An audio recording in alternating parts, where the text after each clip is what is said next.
High guys, merry Christmas to all of you. সবাই খুব খুব খুব ভালো করে আজকের দিনটা কাটিও। অ্যান্ড ছোটোবেলা থেকে এই দিনটা আমার কাছে ভীষণ স্পেশাল বলে মনে হয়। I love celebrating Christmas. কিন্তু এবছর কোথাও যাওয়া হবে কি না I don't know, we will plan something. But anyways, আজকের দিন মানেই হচ্ছে কেক খাওয়ার দিন।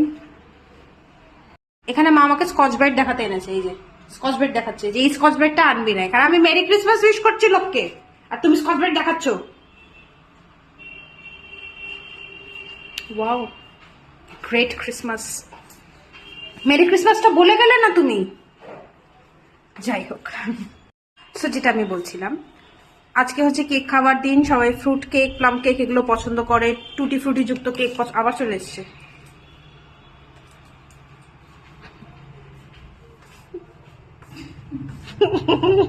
সো যেটা বলছিলাম যে আজকে কেক খাওয়ার দিন। সবাই অনেকে ফ্রুট কেক, প্লাম কেক, এই কেকগুলো খুবই পছন্দ করে। বাট আমার কেকের মধ্যে কিছু থাকলেই আমার সেই কেকটা খেতে ইচ্ছা করে না। No fruit, no plum, no tutti frutti, nothing. So আমি প্রত্যেক বছর নিয়ে আসি বাটার কেক। এবছরও তার কোনো ব্যতিক্রম নয়। এই কেকটা আমরা নিয়ে এসেছি, রিচ বাটার কেক। তো যেটা তখন মা আমাকে ধরিয়ে দিয়ে গেল সেটা হচ্ছে এই গিফট ভাউচারটা যেটা দেওয়া হয়েছিল কেকের সাথে। এটা স্ক্র্যাচ করেছে, বাট এখানে আমি কিছুই বুঝতে পারছি না।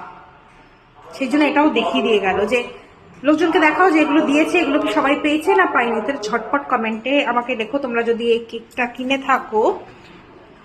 বিস্ক ফার্মের রিচ বাটার কেক, তোমরা এর সাথে কোনো ভাউচার পেয়েছো কি না, কি জিতেছো কি জেতনি, প্লিজ আমাকে তাড়াতাড়ি কমেন্ট বক্সে জানিও। আর কেকটাকে আমি রিভিউটা দিচ্ছি।